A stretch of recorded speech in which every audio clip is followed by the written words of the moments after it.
Hello, हाय, नमस्कार मित्रांनो. मी RJ. Rucha आणि तुम्ही ऐकताय रेडिओ देवगिरी FM 91.2 वारसा लोकसंस्कृतीचा. मित्रांनो, आज 10 एप्रिल आणि आज सगळीकडे साजरा केला जातो वर्ल्ड होमिओपॅथी डे. आपण सगळेच जण आपल्या आरोग्याबद्दल जागरूक होतोय, पण आजही एक प्रश्न आपल्या मनात असतो आणि तो म्हणजे नैसर्गिक पद्धतीने साईड इफेक्ट शिवाय उपचार शक्य आहे का? आणि इथेच आपल्या समोर येतो एक वेगळी, शांत आणि संयमी उपचार पद्धती आणि ती म्हणजे होमिओपॅथी.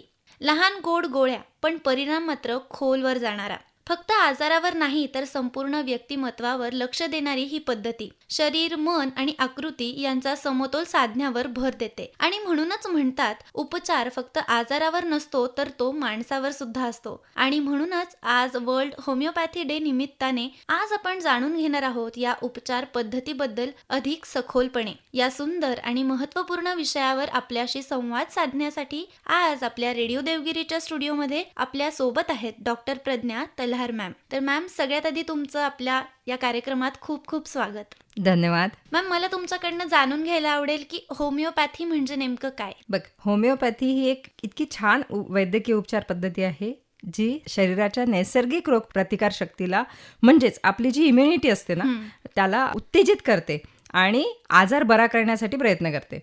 याची मांडणी सर्वप्रथम डॉक्टर सॅम्युअल हॅनेमन यांनी 1796 रोजी केलेली आहे. अच्छा. आणि त्या शतकामध्ये त्यांनी हा प्रयोग केला आणि ज्यांची 10 एप्रिलला आपण आता जयंती साजरी करतो आहोत. ही उपचार पद्धती खरं तर व्यक्तिकेंद्रित उपचार करते. म्हणजे काय, तर ती ओव्हरऑल पूर्ण शरीर व्यवस्थित करते पेशंटचं. म्हणजेच प्रत्येक व्यक्तीला वेगवेगळी लक्षणं असतात. त्या लक्षणानुसार मानसिक, भावनिक आणि शारीरिक स्थितीचा विचार करून औषध दिलं जातं. आणि जे औषध अत्यंत सूक्ष्म, ज्याला आपण म्हणतो की त्या औषधाची पॉवर म्हणतो ना आपण, तर ती पॉवर त्याची खूप डायल्यूट असते आणि आपण त्याला होमिओपॅथीमध्ये पोटन्सी म्हणतो. जसं आपण आपल्याला सगळ्यांना जनरल माहिती आहे की क्रोसिन 500 आहे किंवा 1000 पर्यंत याचे हायर डोसेस असतात. तर याचे तेवढेच निगेटिव्ह कडे जाणारे लो डोसेस असतात होमिओपॅथीचे. सो तर जसं आपल्याला ह्या सगळ्या गोष्टींची माहिती असावी म्हणून दिली आहे. आणि ही मेडिसिन लॅबोरेटरीमध्ये पोटंटाइज केली जाते. म्हणजे त्याचा जितका छोटा अंश तितकी जास्त इफेक्टिव्ह ती मेडिसिन, असं आपण होमिओपॅथीला म्हणतो. Ma'am, homeopathy like cures like या तत्वावर काम करतं असं म्हटलं जातं, तर नेमकं ते काय काम करतं हे मला जाणून घ्यायला नक्कीच आवडेल. हो, होमिओपॅथीचं मुख्य तत्व आहे सिमिलिया सिमिलिबस क्युरेंटर, म्हणजेच सारखं सारख्याला बरं करतं.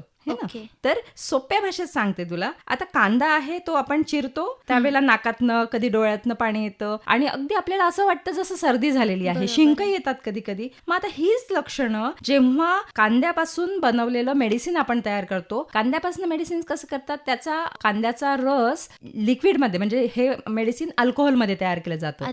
तर त्याचा इतका कमी कमी कमी अंश अल्कोहोलमध्ये मिक्स केला जातो. म्हणजे आता 10 ml मध्ये ते मिक्स केलेलं आहे. ॲलियम सेपा ज्याला मेडिसिन म्हणतात, तर ते 10 ml मध्ये मिक्स केलेलं आहे. तर त्याचा 10 मध्ये 1 ml टाकतात. मग तो 9वा भाग जो आहे तो काढून टाकतात. 1 ml जे आहे त्याच्यात अजून 10 ml अल्कोहोल मिक्स करतील आणि असं करून तो इतका छोटा छोटा छोटा असा अंश काढला जातो त्यातला. आणि ते मेडिसिन सर्दीवरती काम करतं. म्हणजे ॲक्युटली काम करतं. म्हणजे असं नाहीये याला वाट बघावं लागेल तुम्हाला. तुम्ही 2 डोसेस ॲलियम सेपाचे घेतले तर तुमची ती सर्दी कमी होऊन जाईल. म्हणजे इतकं इफेक्टिव्ह असं हे होमिओपॅथी आहे. ओके. आणि मॅम, हे जे होमिओपॅथी आहे ते त्याची जी सुरुवात आहे ती नेमकी कशी झाली आणि आजच्या काळात ते कितपत विकसित झालंय? बरोबर. तर साधारण 1796 शतकामध्ये सॅम्युअल हॅनेमन यांनी प्रयोगाद्वारे सुरुवात केली. ऑर्गॅनन ऑफ मेडिसिन, म्हणजे हे जे होमिओपॅथीच्या मेडिसिन आहे त्याचं त्यांनी ऑर्गॅननचं पुस्तक लिहिलं. आज आयुष मंत्रालयाअंतर्गत मान्यता अनेक होमिओपॅथी मेडिकल कॉलेजेस आहेत. आपण बघतो अनेक, म्हणजे जनरली MBBS ची तयारी करणारे कमी मार्क्स मिळाले की होमिओपॅथीकडे वळतात, कारण की आयुर्वेदिकमध्ये संस्कृत असतं. तो याच्यामध्ये सगळं इंग्लिश मीडियम मध्ये शिक्षण असल्यामुळे ते ते जास्त प्रेफर करतात. आणि अनेक रिसर्च सेंटर्स आपल्या देशामध्ये आहेत. डिजिटल रेपरेटरी हा एक खूप छान कन्सेप्ट सुरू झालेला आहे, की ज्याच्यामुळे तुम्हाला पटकन मेडिसिन शोधायला मदत होते. त्यानंतर advance cases analysis tools AI द्वारे केले जातात.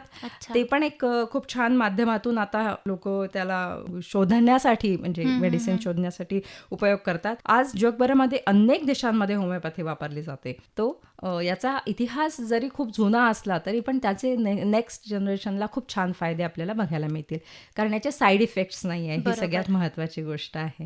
येस, अगदी बरोबर आहे मॅम तुमचं. आणि ॲलोपॅथीपेक्षा होमिओपॅथी कितपत प्रभावी आहे आणि नेमकं या दोन्ही पद्धतींमध्ये काय फरक आहे? हो, आपण फरक पण बघूया. बघ, होमिओपॅथी संपूर्ण व्यक्तीवर काम करते, ज्याला आपण हॉलिस्टिक इफेक्ट म्हणतो. म्हणजे ती एक साधना आहे असं म्हणता येईल. आणि ज्या वेळेला मेडिसिन सिलेक्ट करायचं असते त्यावेळेला पूर्ण हिस्ट्री टेकिंग आपण ज्याला म्हणतो, की पेशंटची अगदी छोट्या छोट्या सवयी, त्याच्या छोट्या छोट्या गोष्टी ह्या सगळ्या त्याच्यात ऑब्झर्व केल्या जातात. त्यानंतर होमिओपॅथी औषध हे सूक्ष्म स्वरूपामध्ये असतं, अगदी नॅचरल असतं. वनस्पती, मिनरल्सपासनं म्हणजे क्षारांपासनं, याची क्षार थेरपी म्हणता येईल त्याला, त्यानंतर याच्यापासून हे बनवली जातात. अच्छा. ॲलोपॅथी हे कसं केमिकल ड्रग आहे, जे फक्त लक्षणांपुरतं काम करतं. आणि हे औषध जलद काम करतं आणि त्याचा प्रभावही जलद होतो आणि तो लगेच कमी पण होतो. म्हणजे तुम्ही मेडिसिन घेतल्यानंतर, क्रोसिन खाल्ल्यानंतर तुम्हाला 6 ते 7 तास हार्डली चांगलं वाटेल, त्यानंतर परत तुम्हाला ताप येईल. पण ह्याचा इफेक्ट कसा असतो की तो क्रॉनिकली राहतो, म्हणजे जास्त वेळ राहतो. त्यानंतर याचे साईड इफेक्ट्स नाही आहेत होमिओपॅथीचे.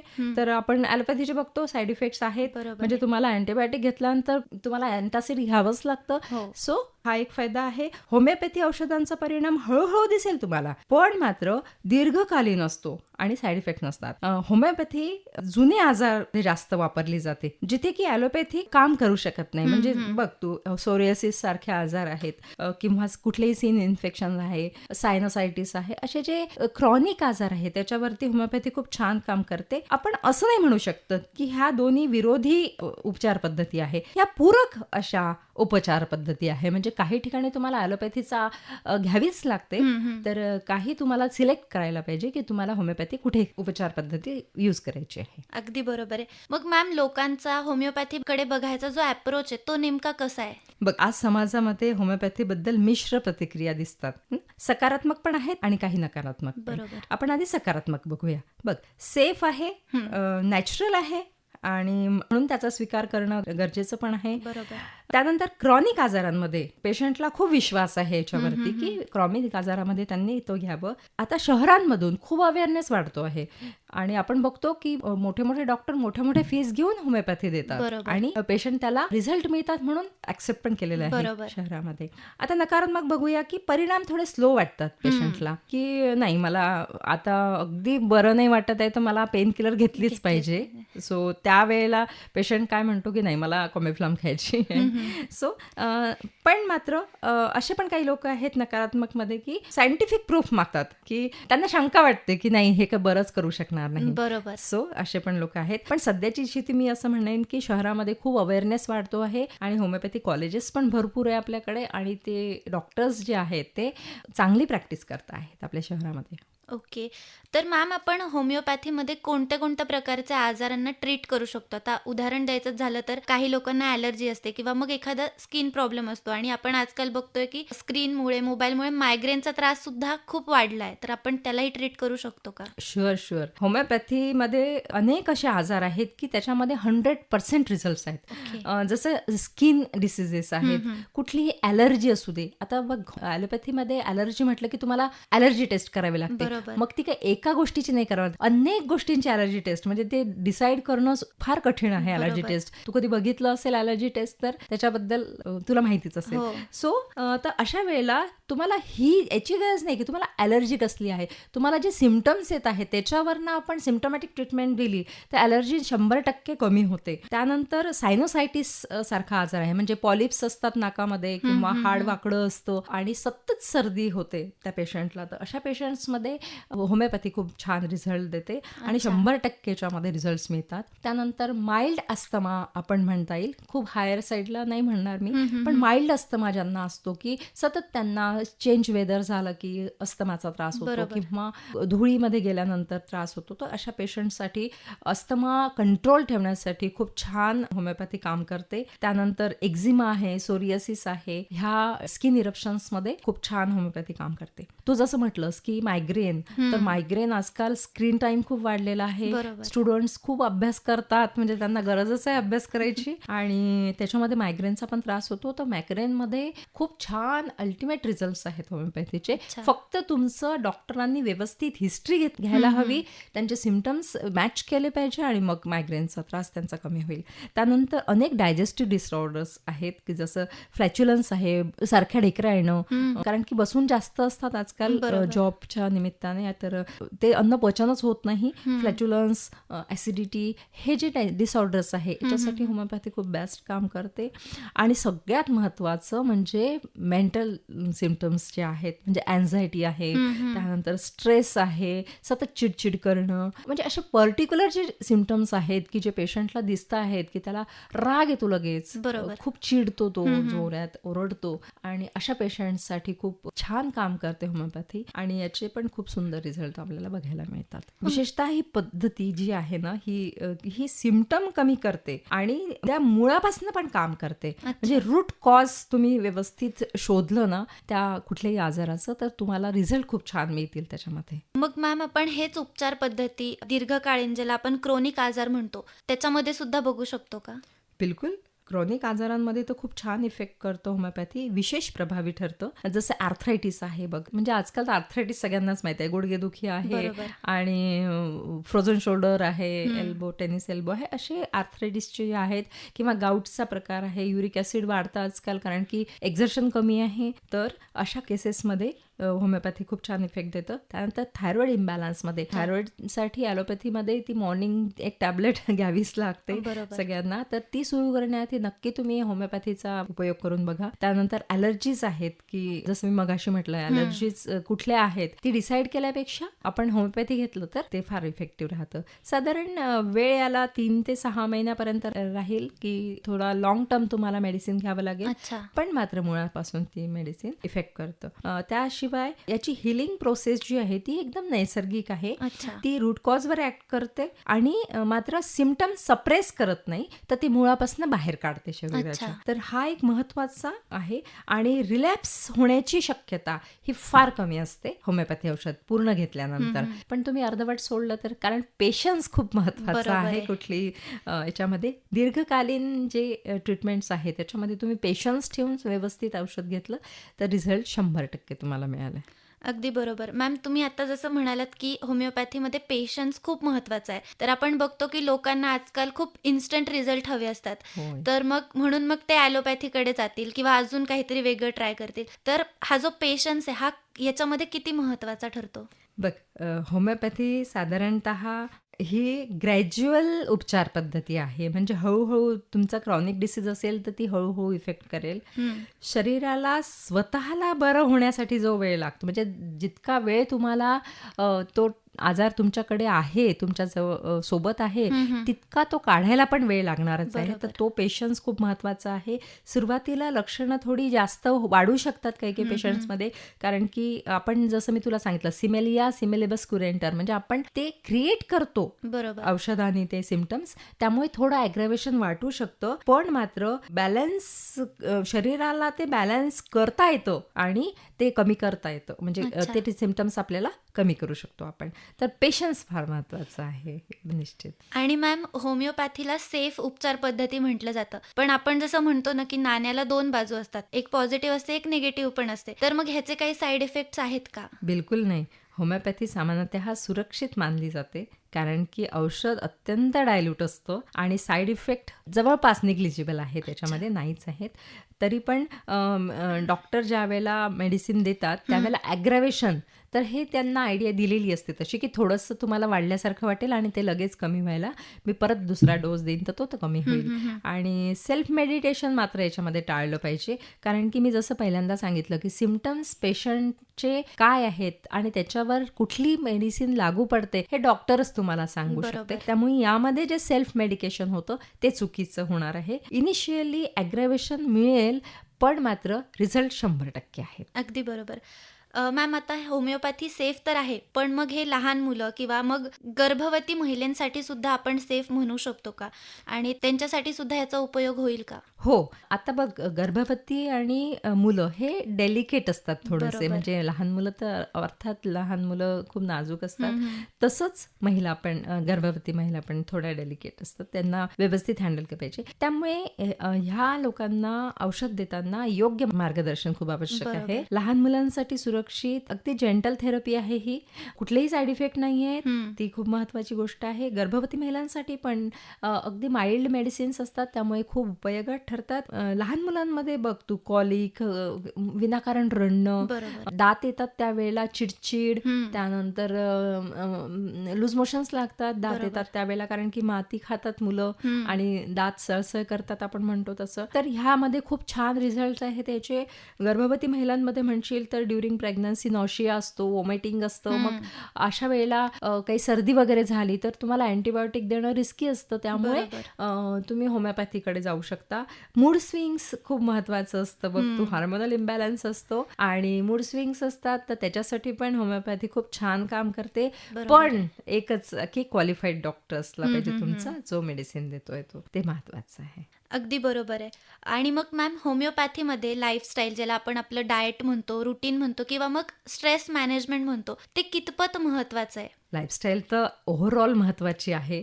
खरं सांगायचं म्हणजे बघ, संतुलित आहार तर आवश्यकच आहे तुम्हाला. तुमची दिनचर्या खूप महत्वाची आहे, की तुम्ही दिवसभर काय करता, किती ॲक्टिव्हिटी करता, तुम्ही किती ॲक्टिव्ह असता, तुमच्या ब्रेनला किती काम आहे का नुसतं ब्रेनचा वापरच करत नाही आहात तुम्ही, ते महत्वाचं आहे. ब्रेनचा वापर करत आहात तर त्याला झोप पण खूप आवश्यक आहे. कारण की झोप नाही घेत तुम्ही आणि कंटिन्युअस त्याला एक्झर्ट करत राहाल तर तो त्याचे साईड इफेक्ट तुम्हाला दिसतीलच, चिडचिड वगैरे. त्यानंतर स्ट्रेस मॅनेजमेंट तुम्हाला जमलं पाहिजे, की तुमचा स्ट्रेस कुठे घालवायचा, किती वेळ तो डोक्यावर घेऊन चालायचं, हे तुम्हाला समजलं पाहिजे. तर ह्या सगळ्या गोष्टी, अर्थात ही दिनचर्या पूर्ण तुमची, थोडा योग तुमचा असला पाहिजे, व्यायाम असला पाहिजे, तुम्ही कार्डिओ केला पाहिजे जेणेकरून तुमचं हार्ट प्रॉपर राहील. हे दिवसातनं एकदा तुमचं झालं पाहिजे ही ऍक्टिव्हिटी, ते महत्वाचं आहे. म्हणजे औषध, योग्य जीवनशैली, तरच तुम्हाला सर्वोत्तम परिणाम मिळतील, हे निश्चित. अगदी बरोबर आहे. बरोबर. मॅम, लाईफस्टाईल बद्दल आपण बोलतोच आहे. आजकाल आपण बघतो की तरुण मुलांमध्ये किंवा मुलींमध्ये, विशेषतः करून मुलींमध्ये, त्यांची लाईफस्टाईल ही खूप धावपळीची झाली आहे, किंवा मग त्या आपण काहीतरी वर्क करतात, एखादी म्हणजे जॉब करत असते, तर या सगळ्या गोष्टींमुळे आणि हार्मोनल इम्बॅलन्समुळे PCOD, PCOS सारखे आजार त्यांना होत असतात. तर मग त्यावरती सुद्धा होमिओपॅथी काम करते? हो, खूप छान प्रश्न आहे खरं तर. आणि आज मी एक योगा टीचर पण आहे आणि मी आज माझ्याकडे अनेक मुली येतात की ज्या म्हणतात की ओबेसिटी खूप वाढलेली आहे, देन थायरॉइडचा प्रॉब्लेम आहे, सगळे हार्मोन्स डिस्टर्ब आहेत तिचे, शुगर पण बॉर्डर लाईनला असते, म्हणजे अगदी यंग एजमध्ये शुगर बॉर्डर लाईनला दिसते, कारण ओबेसिटी पण असते, हाय कोलेस्ट्रॉल पण दिसतं बऱ्याच जणांमध्ये, कारण की फ्रस्ट्रेशन येतं आणि खूप खाणं असतं. बरोबर. तर हे सगळे स्ट्रेसचे इफेक्ट्स आहेत असं मला वाटतं. की अभ्यास असतो, जॉब करणाऱ्यांना जॉब असतो, घरची जबाबदारी असते, मुलं असतात काही मुलींना, म्हणजे अगदी लहान मुलं सांभाळायची सवय नसते, आणि ह्या सगळ्या याच्यामध्ये हार्मोनल इम्बॅलन्समध्ये होमिओपॅथी एकदम खूप सुंदर रिझल्ट देते. तुम्ही प्रॉपर सगळी दिनचर्या ठेवा तुमची. मी जसं मगाशी सांगितलं की लाईफस्टाईल खूप महत्वाची आहे, ती व्यवस्थित मॅनेज करा ना, म्हणजे मग तुम्हाला छान रिझल्ट मिळतील त्या औषधांचे. आणि सोबत होमिओपॅथी तुम्ही घेतली तर निश्चितच तुम्हाला हार्मोनल थेरपी ह्याची गरज नाहीये, होमिओपॅथीनेच तुम्ही हे करा. कारण आपण बघतो हार्मोनल थेरपी घेतल्यानंतर पण त्याचे साईड इफेक्ट्स वेगळे आहेत. तर PCOD, PCOS मध्ये खूप छान रिझल्ट आहे, इरेग्युलर मेन्सेस मध्ये पण खूप छान रिझल्ट आहेत होमिओपॅथीचे. तर सो तुम्ही ते वापरू शकता. अगदी बरोबर आहे. आणि मॅम हे झालं उपचारांबद्दल, पण की जसं एक दिवस असतो आणि त्याची एक थीम असते. तर यावर्षी होमिओपॅथीची जी थीम आहे, होमिओपॅथी डेची जी थीम आहे ती आहे लर्निंग, टीचिंग अँड रिसर्च. तर यामध्ये होमिओपॅथीमध्ये रिसर्च आणि सायंटिफिक डेव्हलपमेंट आता कितपत होत आहे आणि त्याचं आपण फ्युचरमध्ये होमिओपॅथी कसं बघतोय? बरोबर. बघ तू एआयचा जमाना आहे आता हो. आणि अर्थातच एआय पण काम करतच आहे ह्याच्यावरती. आज होमिओपॅथीवर खूप संशोधन सुरू आहे. भारतात आयुष मंत्रालय CCRHचा लॉंग फॉर्म आहे central council of research in homeopathy. ह्या संस्था खूप कार्यरत आहेत आणि खूप छान काम करत आहेत. या आव्हानं पण आहेत. वैज्ञानिक यंत्रणा स्पष्ट करणं गरजेचं आहे. वैज्ञानिकांना लोकांपर्यंत पोहोचणं गरजेचं आहे की ह्या सगळ्या यंत्रणेतून स्पष्टीकरण देणं फार गरजेचं आहे. कारण की अनेक गैरसमज आहेत होमिओपॅथीबद्दलचे, ते त्यांनी काढले पाहिजे. काही लोक म्हणतात की हा प्लासिबो इफेक्ट असतो. प्लासिबो म्हणजे अशी मेडिसिन की ज्याच्यात मेडिसिन नाहीये. अच्छा. सो गोडगोळ्या आपण जसं म्हणतो की त्याच्यामध्ये मेडिसिन टाकलेलं नसतं, पण पेशंटला असं भासवायचं असतं की पेशंट औषध घेतो आहे आणि त्या प्लेन प्लासिबोनेच त्याला बरं वाटतं. तर काही लोकांचं असं म्हणणं आहे की हे लोक औषध टाकतच नाही आणि नुसतं अल्कोहोल टाकून देतात, प्लासिबो इफेक्ट देतात आणि मग बरं वाटतं. पण ॲक्च्युअल तसं नाहीये. होमिओपॅथी एक खूप छान पद्धती आहे आणि याच्यात तर खूप डिबेट चालतात खरं तर या विषयावरती. तरीही इंटेग्रेटिव्ह मेडिसिन आहे. त्याच्यात वाढ होणं गरजेचं आहे.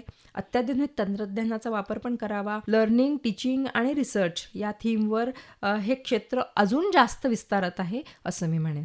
अगदी बरोबर आहे. आणि मॅम तुम्ही जसं आता म्हणालात की लोक ह्याला सपोर्टही करतायत, पण काही लोक आहेत की जे याच्या दुसऱ्या बाजूला बघतात की साईड इफेक्ट असतील किंवा मग हे खूप पेशन्सचं काम आहे म्हणून मग त्याला अर्धवट सोडूनही देतात. अशा लोकांमध्ये ह्याच्याबद्दलचा अवेअरनेस कमी आहे. तर मग आजच्या या वर्ल्ड होमिओपॅथी डे निमित्त तुम्ही आपल्या श्रोत्यांना काय संदेश द्याल? योग्य आणि वैज्ञानिक माहिती लोकांपर्यंत पोहोचवणं हे तुम्ही करता आहातच. अर्थात पेशंटचा एक्सपिरियन्स शेअर करणं ही पण एक खूप छान पद्धती आहे की डॉक्टरकडे जेव्हा पेशंट जातो आणि त्याला रिझल्ट मिळतो तेव्हा त्याने लोकांपर्यंत हे पोचवावं की मला होमिओपॅथीने खरंच बरं वाटलं. त्यानंतर मी श्रोत्यांना असं सांगेन की लोकांचा अंधविश्वास नाही पण पूर्ण नकारही नाही की योग्य डॉक्टर निवडा तुम्ही, हे मी म्हणेन. त्यानंतर पेशन्स ठेवा तुम्ही, लाईफस्टाईल सुधारा तुमची दिनचर्या ही तुमचा आहार, विहार, विचार आणि स्वाध्याय याच्यावर अवलंबून आहे. म्हणजे तुम्ही चांगला विचार कराल तर तुम्ही चांगले राहाल. तुम्ही थोडं तरी काहीतरी वाचन चांगलं करा, तुमचे विचार चांगले ठेवा, स्वाध्याय करता दिवसातून एकदा तरी एक पान वाचा. म्हणजे तुम्हाला नाही काही तर ऐका तरी, आता ऐकायचं आहे तर यावर मला असं वाटतं आवश्यक आहे. तिथे तुम्ही ॲलोपॅथीचा पण वापर करा. मी ॲलोपॅथीला काही डिस्करेज आपण हे नाही करत आहोत, पण ॲलोपॅथीचा पण वापर तुम्ही करा. ह्या दोन्हीही मेडिसिन्स ज्या आहेत त्या पूरक आहेत एकमेकांना. जिथे तुम्हाला शक्य आहे तिथे तुम्ही होमिओपॅथीचा वापर निश्चित करायला पाहिजे. सर्वोत्तम ॲप्रोच इंटेग्रेटिव्ह हेल्थ केअर म्हणजेच आपण म्हणू की दोन्हीही याचा समतोल आपण वापरला पाहिजे असं मी म्हणेन. आणि एक महत्त्वाचा संदेश देईन की होमिओपॅथी कॉम्प्लिमेंटरी पद्धतीने वापरावी. म्हणजे योग्य ठिकाणी योग्य उपचार तुम्ही निवडला तर निश्चितच त्याला खूप छान रिझल्ट आहेत. आणि अगदी शेवटचं असं सांगेन की होमिओपॅथी ही एक सेफ, अगदी जेंटल आणि एक होलिस्टिक उपचार पद्धती आहे जी शरीराच्या नैसर्गिक शक्तीला जागृत करून अगदी छान आजार मुळापासून बरं करण्याचा प्रयत्न करते. ही कदाचित हळू वाटेल पण तिचा परिणाम खूप खोलवर आणि टिकाऊ असतो. निश्चितच यशाचं सूत्र आहे की तुम्ही एक चांगला डॉक्टर शोधा, संयम ठेवा, एक सातत्य ठेवा, तरच तुम्हाला एक दीर्घकालीन असं आरोग्य निश्चित मिळेल, याच्यात शंकाच नाही. अगदी बरोबर मॅम. आणि आजच्या तुमच्या या मार्गदर्शनामुळे मला तर खात्री आहे की आपले जे सगळे श्रोते आहेत ते नक्कीच होमिओपॅथीकडे सुद्धा वळतील. निश्चितच. मित्रांनो, आजच्या या खास गप्पांमधून आपण होमिओपॅथीबद्दल अनेक नवीन गोष्टी जाणून घेतल्या. उपचार म्हणजे फक्त औषध नाही, तर आपल्या शरीराला, मनाला समजून घेणंही तितकंच महत्त्वाचं आहे हेही आपल्याला समजलं. नैसर्गिक, सोप्या आणि होलिस्टिक पद्धतीने आरोग्याकडे पाहण्याचा दृष्टिकोन हीच होमिओपॅथीची खरी ताकद आहे असं आपल्याला आता मॅमच्या बोलण्यातनं कळालंच आहे. आणि या सगळ्या गोष्टींबद्दल, इतक्या सुंदर आणि सोप्या पद्धती आपल्यापर्यंत पोहोचवल्याबद्दल आणि इतक्या छान पद्धतीने आम्हाला मार्गदर्शन केल्याबद्दल मॅम तुमचे खूप खूप आभार. धन्यवाद.